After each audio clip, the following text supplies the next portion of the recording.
Hey, Coach, what goes into deciding like how much Dexter Lawson could play for you this week? Well, I mean, there's a lot of practice time and a lot of meeting time, a lot of probably specific time with the guys he plays beside and JY. And then he goes out there and practices and they evaluate it and see if he's picking up and on what we ask him to do. But he's looked good the last couple of days. Yeah. We'll see what that amounts to. Yeah. But he's looked good. Yeah, I was actually going to ask you, like, has the practices since he's returned, have they kind of been similar to what you saw in training? Yeah, he's in good shape. He had good eyes and made a nice break on a ball yesterday, and he had another one today, and he lays off because it's going to be a hell of a collision if he tries to pick it. But I thought he had a hell of a break today, and he probably could have got one today. That would have been nice, but he was very professional in the way he laid off. Yeah. We were talking to Zach. I mean, I think Zach's kind of got this like old school gunslinger type of style about him, where he's feels like he can make any throw on the football field, but maybe sometimes Because he can. Yeah, and that can lead to sometimes riskier throws. But I'm wondering if, in your opinion, are those things that you just kind of live with though, like the big time throw. I don't know that we're not just living. We've been thriving with Zach Collaros for a long time. Yeah. So you make it sound like we're putting up with something here. We're, putting up with greatness, if that's what you want to talk about. Yeah. Yeah. But I guess I'm more wondering, like, do you have to find a balance of, letting them know, okay, like, without handcuffing them, you know what I mean? Like, letting them know, like, let's put He's as smart as they come. Yeah. There's not a lot of conversation like that. I mean, he's, as a lot of these guys are, they get to this level and they're their own worst critic. For Evan Holm, looks like he'll have a different partner on his corner. How big a deal is that? How much work is that for two guys to get used to each other? Or probably three guys, probably. Yeah, given the types of guys they are, I don't think they see it as work. I think it's another opportunity to talk more football and hang out with each other and figure out how they see things and how they're going to see things together, and good opportunity for Evan to communicate.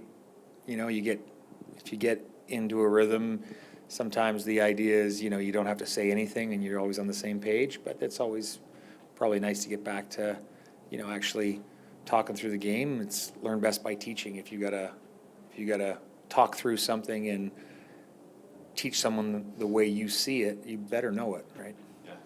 And then having Dexter Lawson be available this time, he could have been anywhere, but he was available to you guys. How good a deal is that? Yeah, we're fortunate. Yeah. Zach told us he probably in hindsight shouldn't have played that last game. How do you look back on that decision? He didn't play the last game. Two Two games ago? Sorry. Yeah. 2 games ago? Yeah. I mean, hindsight is probably perfect, right? And you're always relying on the players to really verbalize how they're doing and how they're feeling. But we have a lot of trust and faith in Zach, and obviously I've said it numerous times, I'll say it again, Al Couture and our medical staff are second to none, so it's maybe one of those things. Had a big practice today, apparently, for the full practice, and could play. What would it be like having him in the game against you? Like I said, I'm very happy that he landed somewhere, and I knew he wanted to keep playing, and it's one of those things. I mean, why wouldn't you want to keep playing? Everybody wants to keep playing. It's just someone like me tells them no at some point, which is too bad, and it's wrong a lot of times, and this is the way the sport works. But for Adam and his family, and for the way Adam approaches the game, I'm extremely happy for him if he gets a chance. Oh. Just one question. Last week, obviously a big one, it had been 3 in a row. You knew you had some adversity sort of last season as well to start things, and obviously you were able to turn it around. You made it to the Grey Cup game. How much does an experience like what you had last year as a team kind of play? Does that help in trying to turn things around this season? Yeah, it should for our veteran core and the guys that have been here that, first year guys maybe don't necessarily take it all in, let's say. They figure it out in their second year. But I would say for the guys that were here, there's obviously some resiliency that was built, some grit that was built the year before. It's a matter of whether or not they can draw on those experiences and frame it properly.